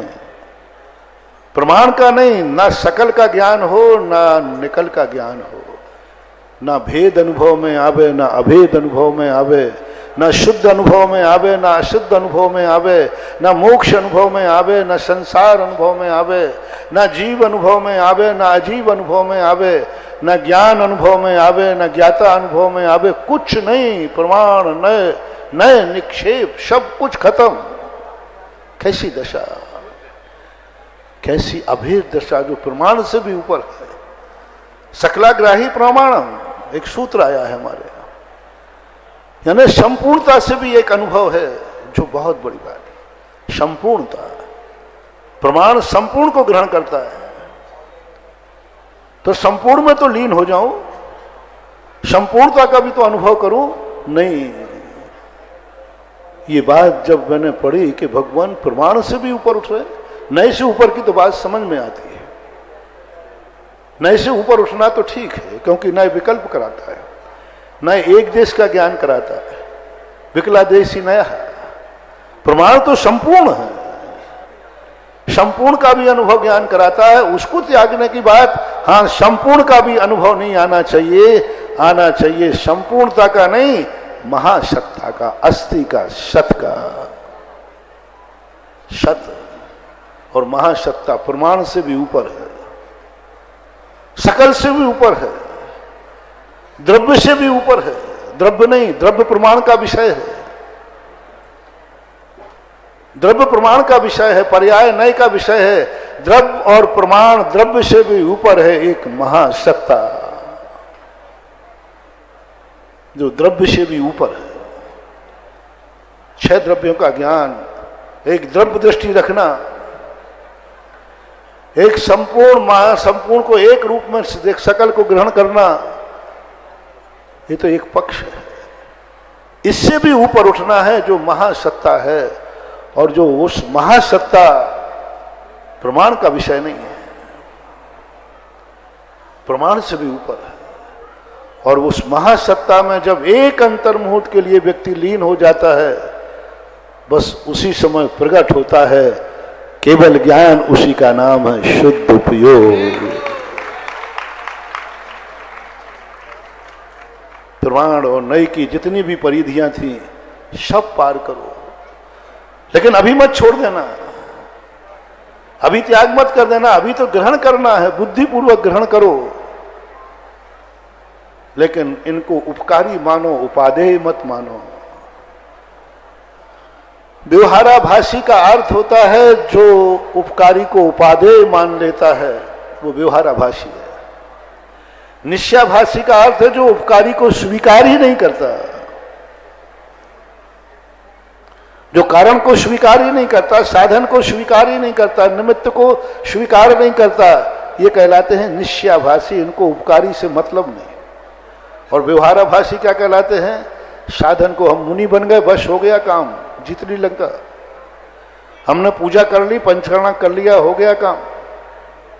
साधन वो ही उपादेय मान लेते हैं, ये व्यवहाराभासी है। साधन को उपकारी मानो, उपादेय नहीं। और उपादेय को पाने के लिए उपकारी को स्वीकार करो, उसके बिना नहीं।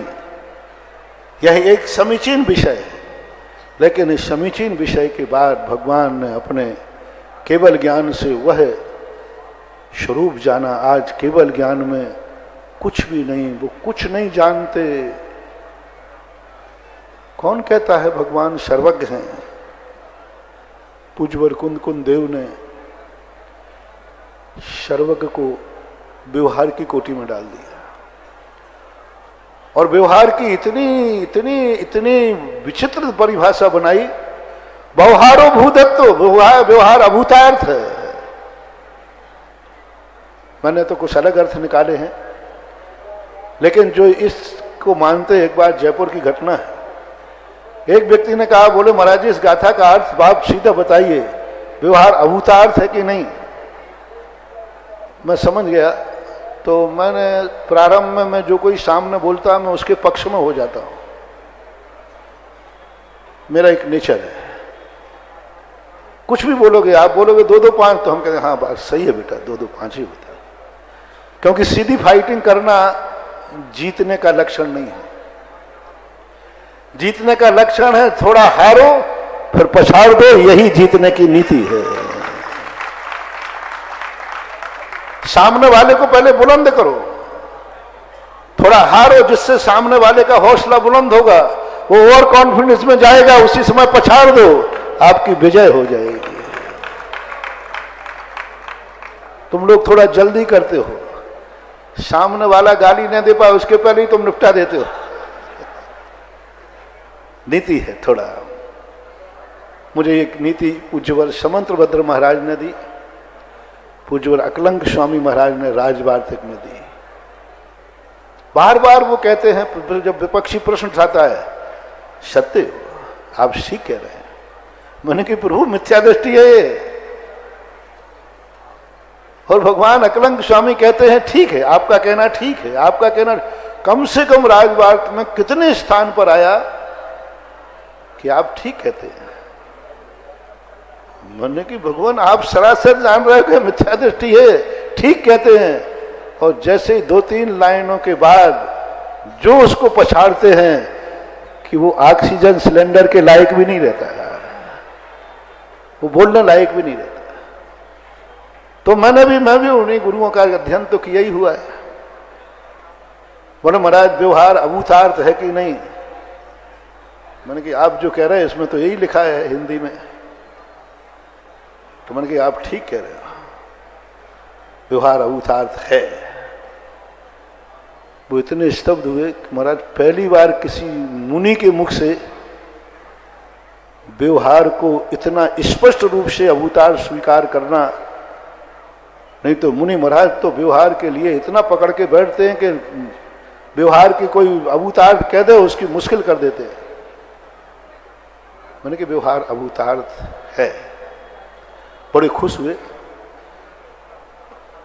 मैंने कहा बस अब तो ठीक है ना महाराज, आज बहुत खुश हूं मैं आपसे। मैं समझ गया इस बराबर मूर्ख दुनिया में कोई नहीं है जो अपनी बात का समर्थन मिलने पर खुश हो जाए। समझ लेना यही मूर्ख शिरोमणि है। सत्य को जानने की अपेक्षा समर्थन। फिर थोड़ी देर चर्चा चलते चलते मैंने ही छेड़ दिया, आप लोग तो कहते हो कि जो जो देखी भीत रागना। बोले हाँ महाराज ये तो बिल्कुल सही है, सर्वज्ञ भगवान ने जो जो देखा है वही सही है। मैंने कहा ये बात भी सही है, पर मैंने कहा कुंद कुंद भगवान ने सर्वज्ञ को व्यवहार से कहा है और व्यवहार असत्यार्थ है, झूठा है। तो जो जो भगवान ने देखा है वो क्या है? अब देखना पछाड़ रहा हूं मैं उसको। आप लोग झेलना, दया आ जाए तो थोड़ा पानी का छींटा लगा देना। मैंने कि सर्वज्ञ भगवान ने जो जो देखी भीतराग ने सो सो होती बीरारे। ये तो व्यवहार है और व्यवहार असत्यार्थ है, असत्यार्थ से झूठा है। बोले महाराज क्या बोल रहे हैं सर्वज्ञ? मैंने कि मैं नहीं बोल रहा हूं, कुंद कुंद भगवान बोल रहे हैं। और आपने कहा व्यवहार झूठा है, सर्वज्ञता झूठी है, असत्यार्थ है। जो व्यवहार असत्यार्थ है और व्यवहार में सर्वज्ञता आती है, ऐसे व्यवहार रूप असत्यार्थ सर्वज्ञत्व पे क्या विश्वास करना? जो जो होती भीतराग ने ये व्यवहार है, ये झूठी है। भगवान कुछ नहीं जानते। अपन तो बहुत कुछ जानते हैं रे, भगवान कुछ नहीं जानते। उनको तो यही पता नहीं है कि ललितपुर में शाही पंचकर्णक हो रहा, अपन को तो पता है। उनको तो यही पता नहीं है कि यहां भगवान की मूर्तियां बैठी। आज 1375 मूर्तियों में सूर्य मंत्र दिया है, उनको क्या मालूम है? तो मेरे से पूछो और महाराज से पूछो, हम लोगों से पूछो। गैलरी क्या जाने बादाम का स्वाद, हमसे पूछो। 1375 मूर्तियों में हम लोगों ने सूर्य मंत्र दिया है, हमसे पूछो। भगवान क्या जाने, भगवान को तो यही पता नहीं कोई मुझे सूर्य मंत्र दे रहा है, उनको ये खबर नहीं है। उनको ये खबर नहीं है कि मुझे कोई सूर्य मंत्र दे रहा है, उनको ये खबर नहीं है कि मेरे नाम की 1375 मूर्तियां बैठ गई हैं, उनको ये खबर नहीं कि मेरे मंदिर बन रहे हैं, उनको ये खबर नहीं कि ललितपुर में शाही पंचकर्णक हो रहा है, उनको ये कुछ भी खबर नहीं है। उनको यही खबर नहीं है कि किसी ने मंदिर बनाना है, किसी ने चांदी की मूर्ति बैठा ली है, किसी ने ऐसा किया है, किसी ने कुछ भी खबर नहीं है। अपन को तो एक एक चीज की खबर है। 10 साल पहले का भी ललितपुर पता है और 10 साल बाद भी पता है। 10 साल पहले ललितपुर कहां था और 10 साल पर ललितपुर कहां है, इसका और कोई निशाना मिले या नहीं मिले, अंकित सराफ तुम्हारे सामने बैठा है। यह है ललितपुर के बाद का विकास, यह है शाही पंचकर्णक ललितपुर के विकास की कहानी। आज ऐसे ऐसे लोग, और वही ललितपुर है जहां पर कैसा था वह स्थान और आज कैसा बन गया है स्थान।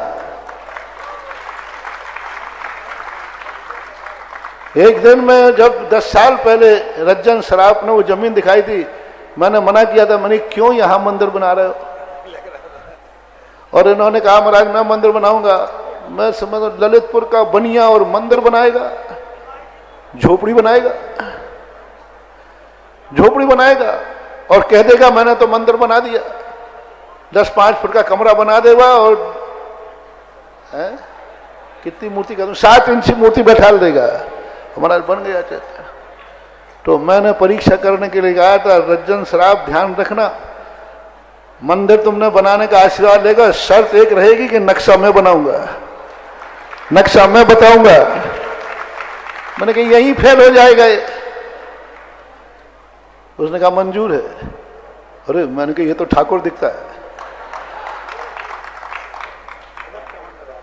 फिर मैंने कहा नक्शे नहीं बनेगा अकेला, जितनी जमीन चाहिए उतने चाहिए। मैंने कहा अब फेल हो जाएगा। तो उसने कहा मंजूर है। आप देख के आना, ललितपुर में उतनी बड़ी जमीन में मंदिर बना है कि आज तक इतनी बड़ी जमीन अभिनंदन उदय को छोड़ के और कहीं किसी मंदिर के पास नहीं है, किसी मंदिर के पास नहीं। इतनी बड़ी जमीन का दान देकर आज जो मंदिर कल देखा मैंने, कल देख करके मंदिर आया, महानुभाव मंदिर नहीं बना है, वो ज्ञानोदय तीर्थ जैसा एक बहुत बड़ा तीर्थ। आप वहां के ज्ञानोदय तीर्थ जो रज्जन सराफ के परिवार ने बनाया है, वो देख के आइए, कितनी विशाल मूर्ति, 24 क्या मंदिर है। देख करके मैं स्तब्ध रह गया। ये 10 साल का फल है। और अभी स्कूल बनने वाला है, 2 मंजिल का एक बहुत बड़ा स्कूल। आज तक ऐसा स्कूल जैनियों का है ही नहीं ललितपुर में, जो वो स्कूल बनने वाला है, उसका नक्शा भी पास हुआ है, वो भी अपने अनुसार, वही परिवार। तो ये है 10 साल का परिणाम। और आज जिन जिन लोगों ने यहां पर मंदिर बनाए हैं, रजतमयी 24, मैं कामरा परिवार को अच्छी तरह जानता हूं।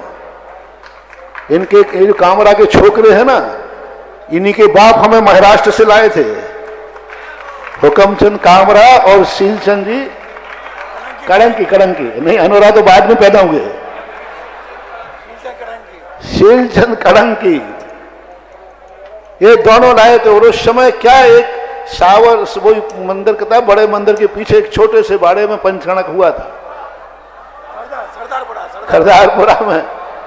और आज वही परिवार रजतमय मूर्ति बैठा रहा है। विश्व में पहली बार दिगंबर जैनियों के यहां ऐसी। आज वही हीरा मोती, हीरालाल राम प्रसाद परिवार के लोगों ने आज ऐसी विशाल जिन मूर्ति, जिनेंद्र भगवान की मूर्ति उनके बच्चों ने, ये विकासवाद का बहुत बड़ा परिणाम है। ये हमारे अनुभव से गुजर रहा है, हमारे ज्ञान की परिधि में तैर रहा है। लेकिन जिनके मंदिर बने उनको खबर भी नहीं है। मैं ये कहना चाहता, कुछ भी पता नहीं भगवान को, व्यवहार से वो दुनिया को जानते नहीं है, दुनिया जानने में आती है। वो जान नहीं रहे, जब तक जानेंगे नहीं अनुभव में नहीं आएगा। अपन लोग जानते हैं इसलिए अनुभव में आ रहा, वो दुनिया को जानते नहीं है। दुनिया जानने में दर्पण यो सकड़ा प्रतिफलंति मालिका यस्य, दर्पण के समान, जैसे दर्पण को अनुभव नहीं होता कि कौन मेरे में दिख रहा है, लेकिन अपन को मालूम है कि दिख रहा है। दर्पण को मालूम नहीं है मुझे कौन देख रहा है, दर्पण को मालूम नहीं मेरे में क्या दिख रहा है, लेकिन हमें मालूम है कि दर्पण में मैं दिख रहा हूं। इसी प्रकार महानुभाव सर्वज्ञ भगवान को नहीं मालूम कि मैं क्या देख रहा हूं, मुझे क्या दिख रहा है, लेकिन जगत देख रहा है कि भगवान के ज्ञान में सब कुछ आ रहा है, सब कुछ झलक रहा है भगवान के ज्ञान में, और सब कुछ देखने में आ रहा है भगवान के ज्ञान में आ रहा है। इसलिए समय आपका 5:30, क्योंकि और भी आएंगे फिर। हाँ, हीरा मोती दोनों, शिखर शराब, प्रभात, महेंद्र आदि लालू, ये सब लोगों ने क्या अद्भुत काम किए। और सबसे बड़ा काम मानना पड़ेगा, एक साधु को बैठना पड़ता है तब एक तीर्थ क्षेत्र बनता है। और मैं 10 साल पहले जमीन देके गया था, और यार हरियाली का फसल है, ये सब निर्माण कमेटी, पंचायत कमेटी और प्रबंधक लोगों का पसीना है। बहुत बड़ी चीज। मैं यहां नहीं था 10 साल में, और सबसे बड़ा 2 इंजीनियर मनोज बाबू और इनके सहयोगी जीवन और मुच्छर हाँ, तो इन लोगों ने बहुत बड़ा, ये कहलाती है अपनी परिणति। ये अपने ज्ञान के अनुभव में आते हैं, लेकिन भगवान कहते हैं भैया तुम्हें जो करना है, दिख रहा है सो तुम्हारा है, नहीं दिख रहा है सो तुम्हारा है। मैं तो अपने रूप में चला गया और भगवान अपने स्वरूप में स्थित हो गए। और दोनों तरफ के लिए वो बातें ध्यान रख लें, एक और भगवान ने षट कर्म का उपदेश दिया, एक का त्याग किया। एक और ललितपुर वो था, एक आयर, वो भी एक जमाना था, ये भी एक जमाना है। और अपन आगे की पंक्ति और जोड़ देना, आगे आने वाला भी एक जमाना होगा, जाने वाला एक जमाना होगा जब सारे भारत का व्यक्ति अभिनंदनोदय तीर्थ क्षेत्र के एक एक कोने को देखेगा। क्या कोना है, इधर किसकी प्रशंसा करूं, किसको अतिशयकारी बताऊं। इधर घुसा तो रजतमयी 24 देख करके आनंद भर गया, थोड़ा आगे चला तो मुनि सुब्रतनाथ भगवान तो दृष्टि नहीं हटने दे रहे। 7.25 फुट के मुनि सुब्रतनाथ भगवान। उधर 24 पे गया तो एक एक 24 अपने आप में अलौकिक है। और जैसे ही बड़े भगवान को देखा तो ऐसा लगा कि दुनिया शायद यहीं सिमट के आ गई। और जैसे ही गुफा में गया तो ऐसा डूब गया कि बाहर भी कोई दुनिया है। गुफा में जाने के बाद तो ऐसे लगता है कि दुनिया भी कोई चीज है क्या। धातु की दोनों प्रतिमाएं जो हैं ऐसी लगती हैं। मैं महाराज से मूर्ति को देखकर कहा कि क्या छवि निखर के आई है। ये सब उन दातारों के पुण्य का परिणाम है कि एक से एक मूर्ति बनकर आई। दातारों का पुण्य बहुत बड़ा पुण्य काम करता है महानुभाव। नंदीश्वर की विशाल रचना में अभी मूर्ति बैठेंगी। एक नंदीश्वर में जाते ऐसे लगता है जैसे कृत्रिम चैत्यालयों में। और कीर्ति स्तंभ तो भारत का 800 साल के बाद पहला कीर्ति स्तंभ है जो सबसे पहले बना और प्रतिष्ठित हुआ। 12वीं शताब्दी में राजस्थान में चित्तौड़ के किले पर एक श्रेष्ठी नाय ने कीर्ति स्तंभ बनाया था और उसमें 1008 जिनबिंब बाहर उत्कीर्ण कराए थे।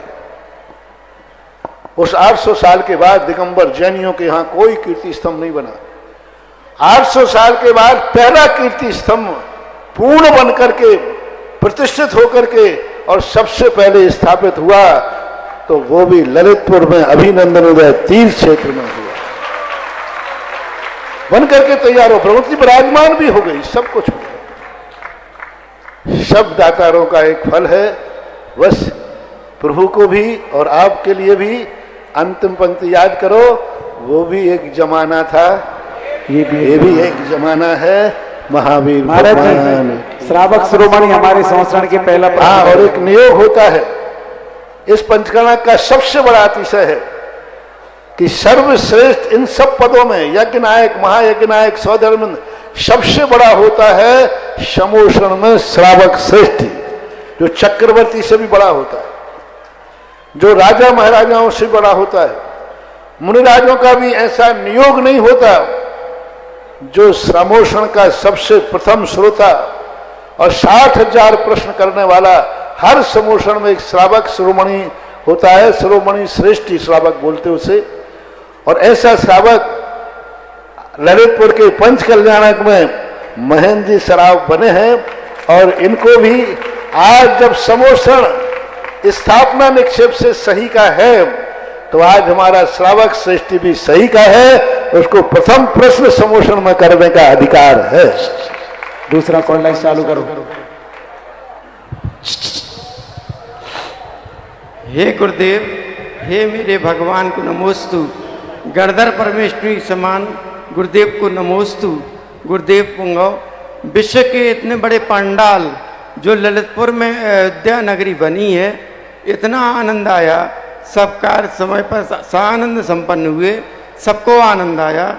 गुरुदेव, ये शाही पंचकल्याणक विश्व में स्वर्ण अक्षरों में होगा, तब साक्षात समोषण का वैभव कैसा होता होगा।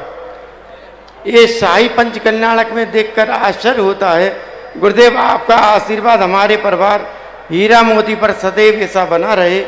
गुरुदेव, यह भावना है एक दिन आपके समोषण में ऐसे ही हम साक्षात श्रोमणी श्रावक श्रेष्ठी बनकर अपना कल्याण।